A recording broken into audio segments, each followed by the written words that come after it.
The Illuminate Arts and Faith Conference in Chattanooga, Tennessee wants to help you find your tribe. Do you get way too excited about quoting Wendell Berry or C.S. Lewis in conversations with coworkers? Does your Spotify playlist include hymns, a little jazz, and a whole lot of Andrew Peterson? Join your tribe at Illuminate March 31 and April 1 for education and inspiration from speakers Russ Ramsey, Douglas McKelvey, John Hendricks, and others. Find a complete list of session topics and ticket information at southern.edu/illuminate. In 2024, I set out to meet as many poets as I could and spend an hour with each one. I got more than I bargained for, more insight, more clarity, more hope. It's proved to be one of the richest highlights of my life. 17 writers, 17 deeply human conversations that made me sit up and pay attention. Franz Kafka once said, if the book we're reading doesn't wake us up with a blow to the head, what are we reading for? A book must be the axe for the frozen sea within us. And that's what I hope this new book will do. I hope it wakes us up, my friends.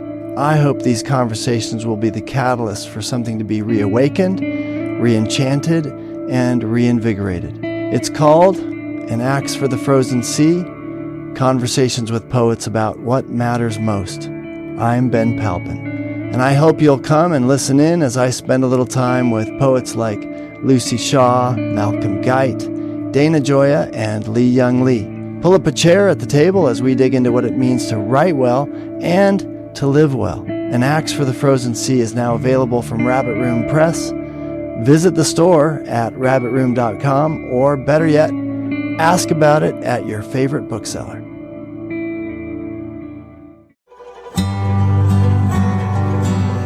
Welcome to the Habit Podcast, conversations with writers about writing. I'm Jonathan Rogers, your host.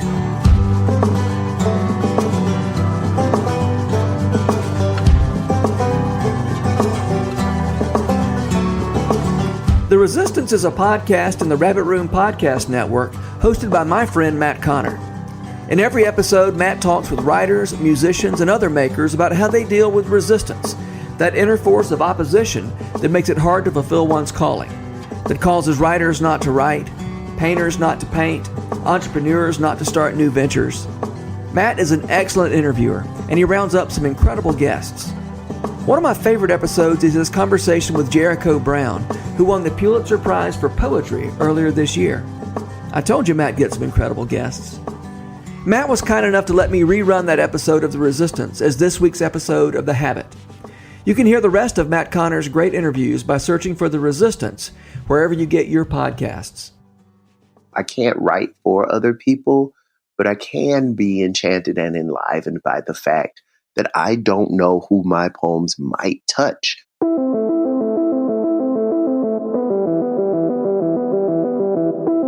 Most of us have two lives: the life we live and the unlived life within us. We all have our own road to walk. Nothing's perfect, and there's going to be a price for everything. There are no rules. Welcome to The Resistance, featuring meaningful conversations. I think I'm grieving the death of part of me. It's not about being the star and being seen. It's about that explore that very space between who we are and who we say we want to be. I'm your host, Matt Connor. Hello, and welcome to The Resistance. I'm your host, Matt Connor. And I am the audio engineer / intro co-host, Jay Kirkpatrick. Welcome back, Jay. Today's episode of The Resistance is with one of my favorite poets overall, and the timing is perfect because he just won the Pulitzer Prize.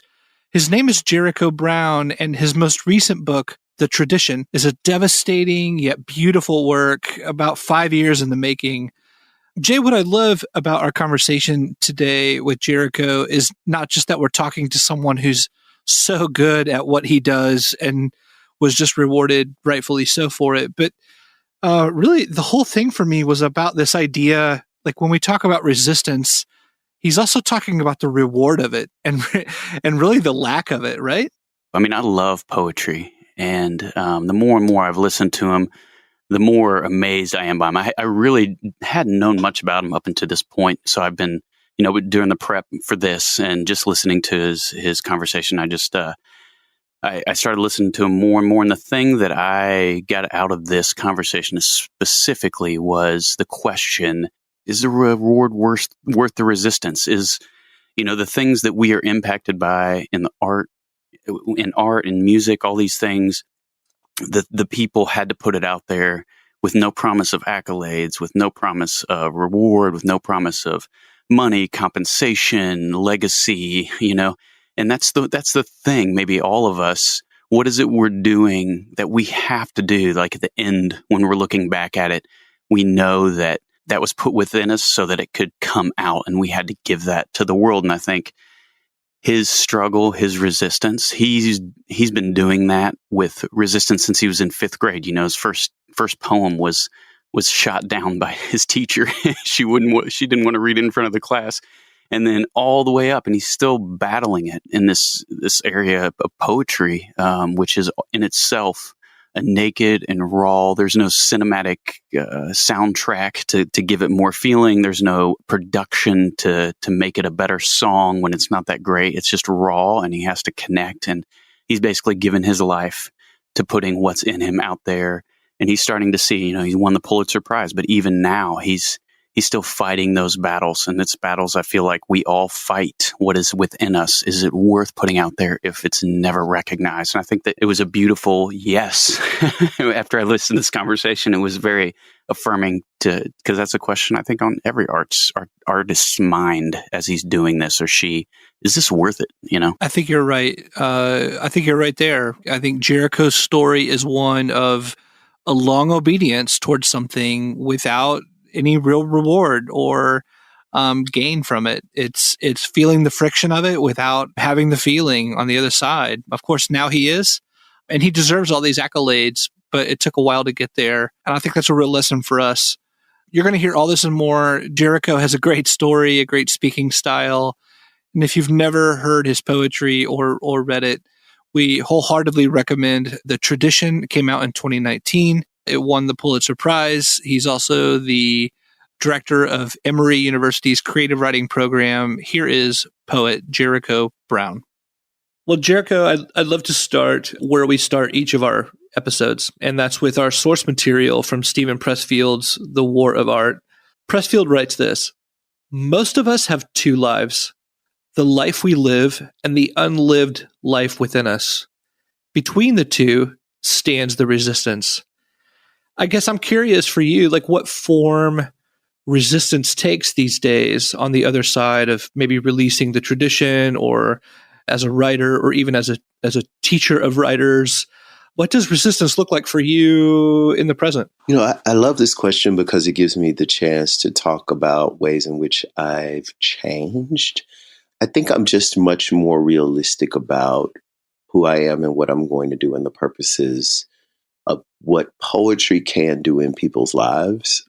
It's important to me that I pay attention to my past and my present, and that I have an understanding that poetry really did make a difference in my life. And by that, what I mean is that there are real live, 100% on the ground poems that I have read that changed my mind about how I was living, and that changed my actions.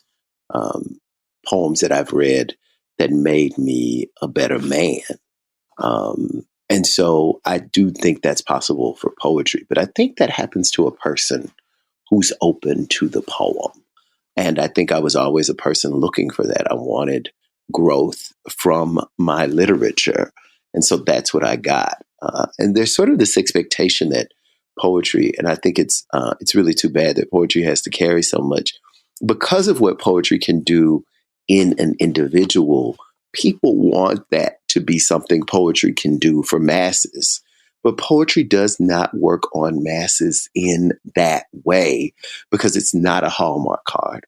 It's not a political speech. Poetry has to be more complex than the Hallmark card, and it has to tell truth at every inch. In ways that the political speech cannot tell truth.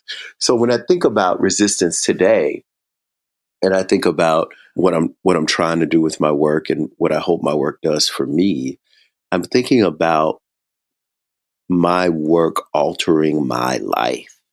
I'm thinking about the ways in which my work allows me to interact with institutions, with capitalism, with a government who very clearly, a nation where I am a citizen, but clearly doesn't want my citizenship. With my family, I've always had a fraught relationship with my family.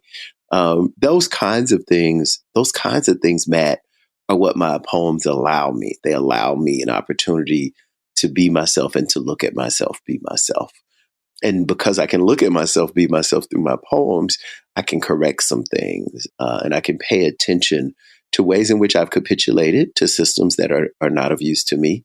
But I can also pay attention to ways in which I have thrown those things off, ways in which I've rebelled against those systems.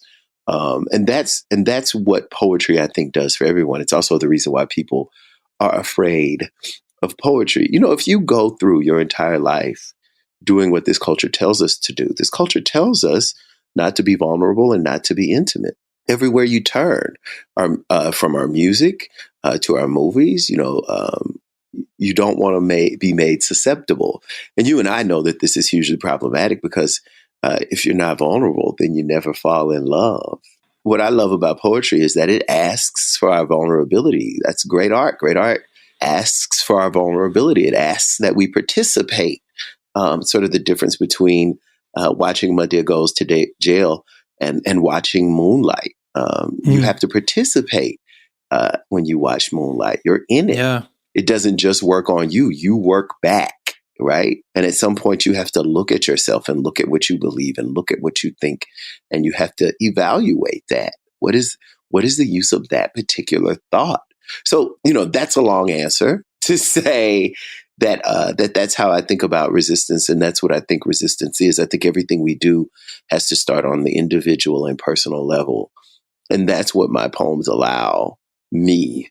And that's what the poems I love allow me. And that's what I hope, though I can't make it happen, but I do hope that that's what my work does in other people. Of course, I can't think about other people when I'm writing my poems. If I were to do that, then I would be in the realm of writing political speeches. When I'm writing my poems, I have to think about the history of poetry and what I need, but I can't think about satisfying folk. It sounds as if you would say even the craft itself is painful. And of course healing too, but that there's a level of pain involved even in choosing this as a medium. I think that poets are necessarily the outcast in our society. If we look at the history of poetry in the English language, I mean, in any language really, and if we look at the history of poetry and of poets and what they do and how their work is treated and how they are treated, I think there's something to be said for the way that they stand in society. Even at the level of falling in love, at the level of dating. If you meet somebody and they ask you, "What do you do?" and you say, "You're a poet," they look at you crazy. This happens to me. Like, people are like, "What do you do?" People who thought they were going to get some will ask me, "What do you do?" And I say, "I'm a poet." And they say, "Okay, for real though, what do you do?" They think I'm lying. So I think, and I really do believe that's because of where I'm supposed to be. I cannot write the truth. I cannot make use of language in new and subversive ways unless I'm sort of standing inside the culture and also at the same time on the rim of the culture. And, folk don't like people standing around on the rim. What are you doing over there? So, yeah, that's painful. It's difficult, but it's also what I signed on for. And I'd rather be a part of that lineage than be a part of a present tense lineage. I feel like there are poets in this country who are doing, I just gave a reading, talk about a person really speaking from the margins for her whole entire life. I just gave a reading with Naomi Shihab Nye, who's been a huge influence for me and for my work and for young people all over this country. She's been a person. She's been a way that so many very young people have come to know poetry. And she doesn't pull any punches. She interacts with very, very young people, kids who are young as 5 years old, all the way to kids in high school. In what she's done, that's what she's made her poetry career about in large part. And as she has done that, she hasn't done that through telling a bunch of lies. People think when you work with young people, you're supposed to tell a bunch of lies. I got so angry, I have to say yesterday, Matt, this is what I really think is wrong with the United States of America. I was looking on Twitter, and, there were a lot of tweets about recently was the anniversary of the murder and the assassination, I should probably say, the anniversary of the assassination of Fred Hampton. And, when you look at what's trending, that's on there because a lot of people are tweeting about it. And I clicked it. And before you can get to the tweets about Fred Hampton and his assassination this many years later, before you can get to those tweets, you get a kind of a message from Twitter that you have to click. And that message says, "This may contain sensitive material." And I'm thinking to myself, this is American history. This is literally what happened. Yeah. The government killed a man because the government feared him because he told the truth all the doggone time. So yes, of course it's painful to be in that position because you'll be misunderstood. But everybody's going to get misunderstood. It's just the poet knows that that's going to happen to him or her. You talk about poetry almost in a way that someone may talk about biblical prophets as part of a lineage, as standing both in and outside, as part of the critique, the always outsider status. Do I? Yeah. Does that, I mean, you didn't say biblical prophet, but does it feel maybe that way to you in some way? I've never thought about it. I mean, I do think poets end up speaking to the spiritual realm of a person's life, of my life. I know poets have spoken to the spiritual realm of my life, but I've never thought about it in terms of biblical prophets, although poets in many countries of this world are persecuted, tortured, and imprisoned in the same way that prophets would have been. So, yes. What is it about this and like you said, this is what I signed up for? If it is this painful process, if it does leave you as an outsider, if you know you're going to be misunderstood, is there an internal sense of calling that drives you beyond that friction? Is there just the love for it all is greater than all of the friction? What is that work there to keep you obedient? Oh, it's definitely internal because you don't know why you can write. You never know why. You never get to know why you can write. People grow up in a single family and have, 5 brothers and sisters. And for whatever reason, they're the one that can write. Now, their older or their younger brother or sister is the one who can sing and they're jealous. Like, I wish I could sing. Everybody's got to do what they can do sort of naturally. Somebody else can organize very well. So for me, that's what's most important. I'm sort of following an inclination and I don't know. I'll never get to know. I can try to trace it. I can try to give myself a little bit of therapy on stage to see if I can figure it out. I mean, there are all sorts of reasons on the ground that I could see in terms of my childhood that might have something to do with why I'm a writer, but I'll never get to the base of it. I think I'm a writer from the inside out. I don't think I'm a writer from the outside in. I think something in me sort of automatically turned to the page and turned to language and was always enchanted by language. I remember being a kid and hearing my grandmother just speak, just talk and say things. And it wasn't what she said. It was the way she would say them, the way she would characterize things, the way she would articulate herself that I found enchanting. I would be moved just listening to her, listening to older people talk, listening to younger people talk, listening to the way folks sounded when they spoke. And that enchantment was natural to me. Nobody made that happen to me. I don't know why I had that. So I think that happened from the inside out.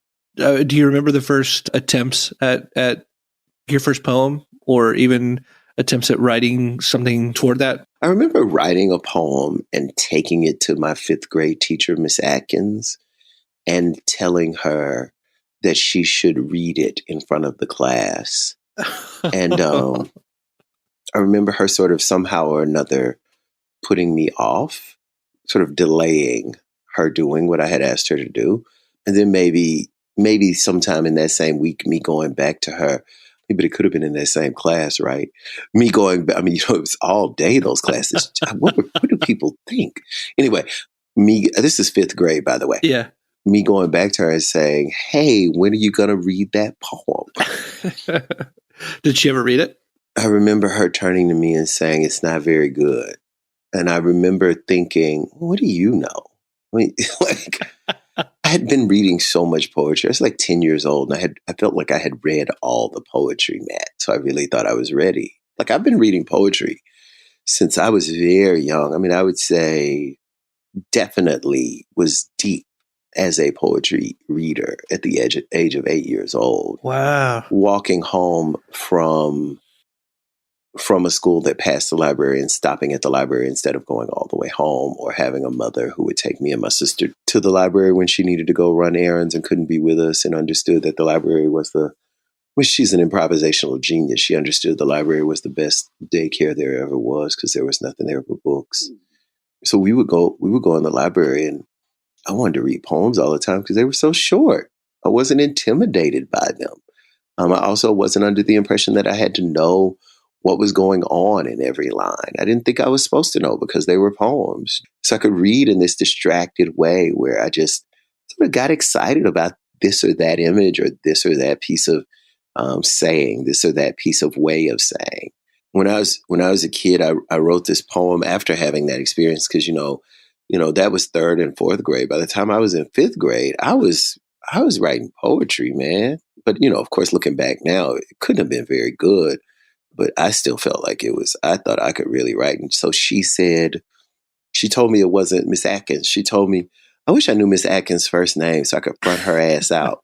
I always do wish I knew. I could find out. I should find out her first name. I've never thought to find it out. Yeah. Yeah, maybe, things are hard. So I would, I'd have to go through the trouble. So it might not be that hard, but it would also be like, why are you finding this out? Well, really, it's actually just nefarious reasons, right? Miss Atkins is probably in her, 60s or 70s? She has to be in her 70s. She was a very, very young woman. I remember we all thought she was so pretty. When you're a kid, anybody in college is pretty. And she was right out of college teaching us. So we thought she was so pretty. Anyway, she would not read that poem. And she said, it's not very good. I don't know why that woman thought that was a thing to say to me, especially since I'm such a good writer. Like, I don't know what she was thinking. Come on, Miss Atkins. Yeah, and I just think it's very strange. I think it's very strange. Maybe I don't know what she was thinking. Or maybe she just didn't want me to throw my life. Everybody's always afraid that people are going to throw their lives away on art. Oh, if I encourage you about this art, you're going to think, oh, let me go be a poet. It's so stupid. So I read the poem. Somehow or another, I ended up reading the poem. And my classmates clapped. Hey. I remember that. And I was like, see?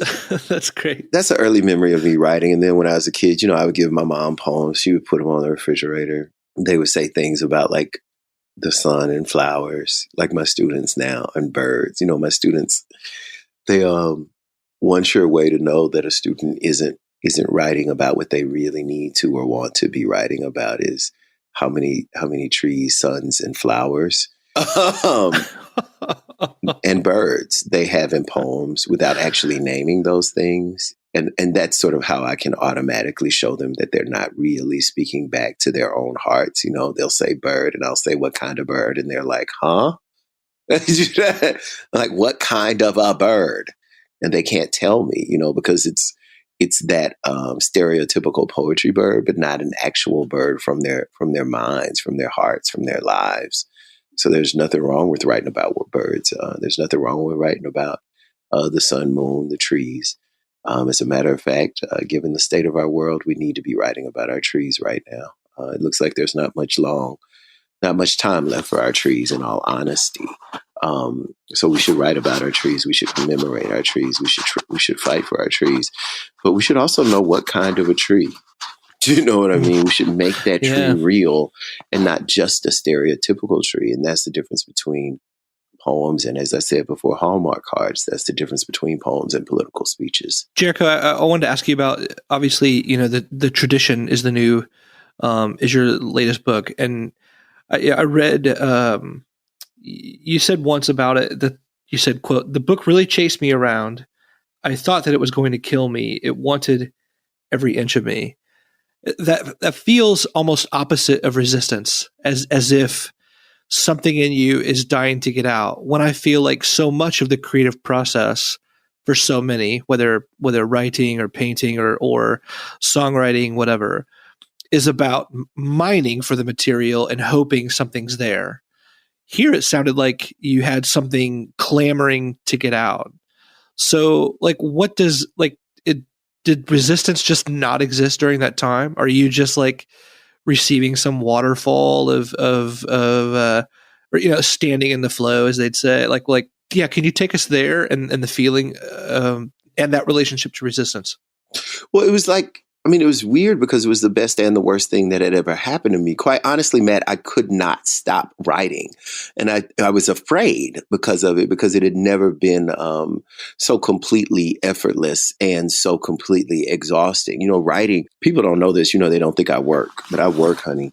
The discipline that it takes to get writing done and the feeling of it when you work on a poem and you're done with it. And by done with it, I mean, even at the stage of a first draft, you feel like, oh my God, I could sleep for 6 days. And this was happening to me day after day, many days in a row.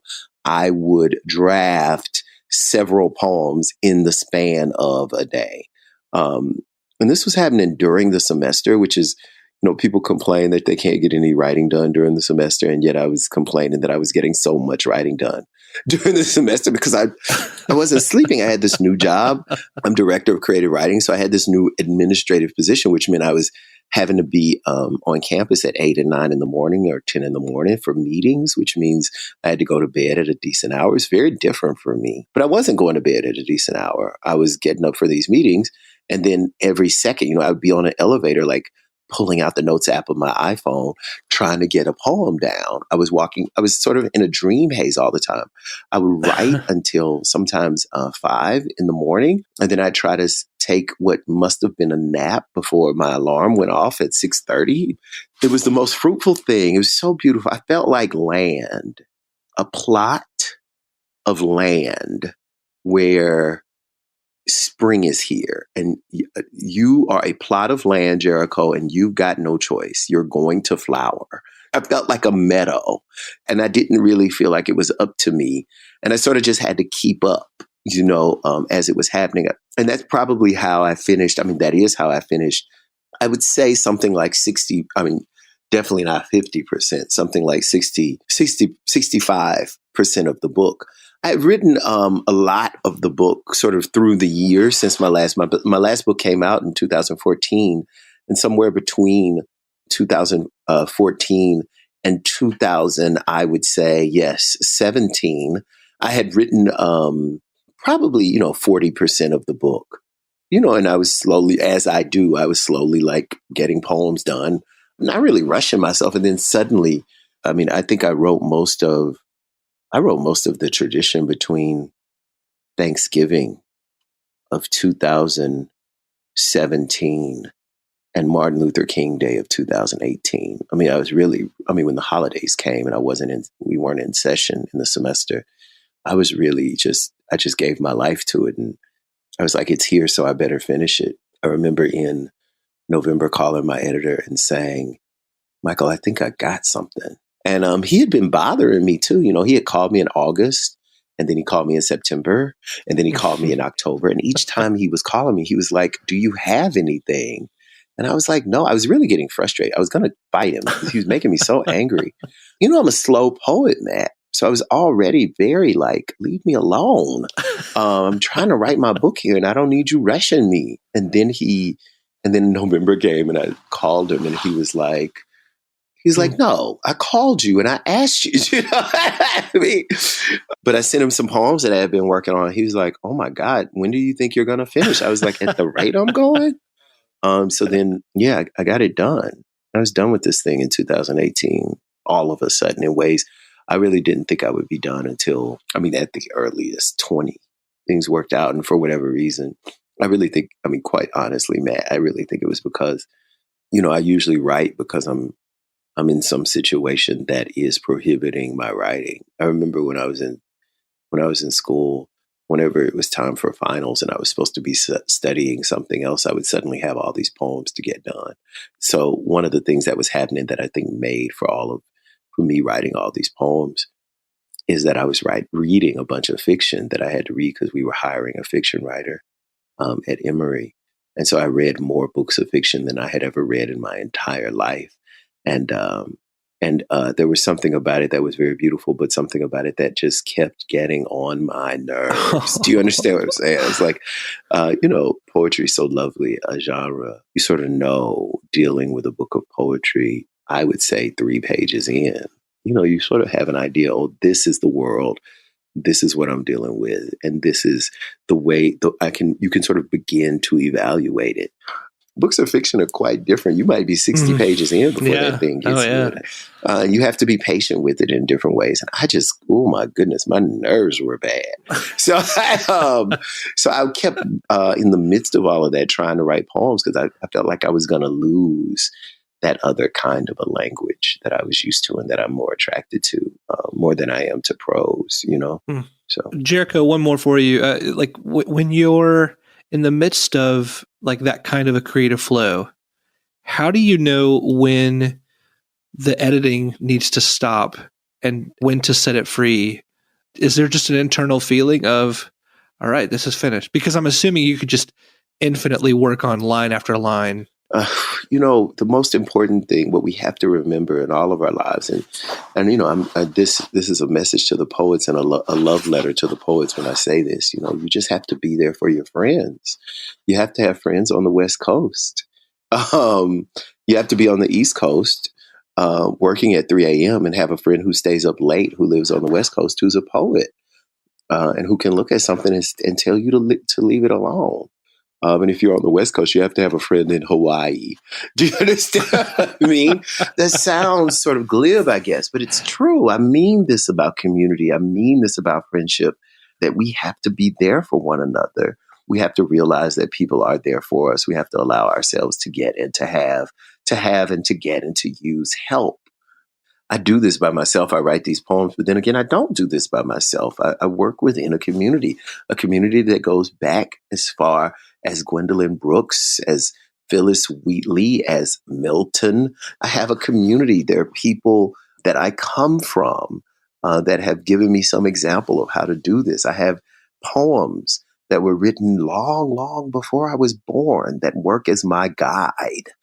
And I have a present tense, today, now, current community.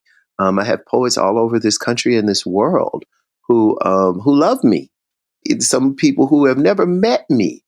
Me knowing this is the very thing. I can't write for other people, but I can be enchanted and enlivened by the fact that I don't know who my poems might touch. I gave a reading last night. It's really beautiful. This is hard for me to talk. I hope I don't start crying in the middle of the podcast. Oh my God. It was really beautiful. This young man, he's in college here. I gave a reading at the University of Maine, Farmington. The young man comes up to me to sign books after the reading, to sign his book after the reading. He says, I have your book for class, but can you sign this one to my mother? She loves your poems. And I'm going to give her this one. And so I signed the book. I'll never forget. I signed the book to Julia. And after I signed the book to Julia, I was thinking, wow, like Julia's this kid's mom and she's reading my poems and this kid is reading my poems. And I can't hope for anything better in that world. Mm. That's 2 generations of one family. Yeah. Who would have thought? And so that's an energy that I get I am living on that. I can't touch it. I don't know it's there. Every once in a while, I might get some glimmer about it, about its existence. But we are living on, all of us, not just me. I mean, sometimes it can be made more evident to me. But, my dad used to say this thing, and we don't know whose prayers are getting through. We don't know whose prayers we're living on. And there are prayers that were prayed for me even before I was born. There are people who thought about the fact of my existence, the possibility that I could have that maybe they did not have. No, maybe about it with my ancestors, right? And I think that's the energy on which I live. I live on other people's prayers. Mine help. The fact that I feed myself and try to stay healthy helps. The fact that I take care of myself helps. The fact that I find time for prayer and meditation helps. But I also have the energy of people I'll never know and I'll never meet. And I depend on that. And I'm aware of that. And I think the more that we're aware of that, the better we can live, the better we can understand that we're not doing anything we're doing alone.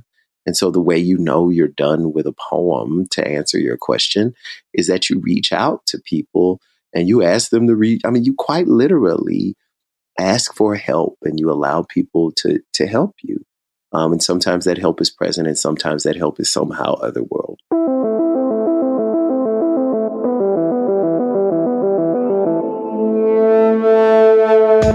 You've been listening to The Resistance. If you've enjoyed this episode, please rate us on iTunes and subscribe on your favorite podcast app. And for more information and further episodes, you can find us at listentotheresistance.com. Engineering, production, and additional music by Jake Kirkpatrick. My name is Matt Connor, and I'm your host. Thanks for listening.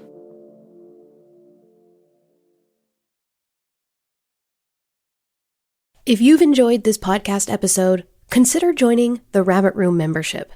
Your membership helps sustain this community, funding everything from publishing and podcasts and theater productions to events and programs that support artists who create with a Christ-centered vision. We'd love to have you on board. Learn more at rabbitroom.com/member.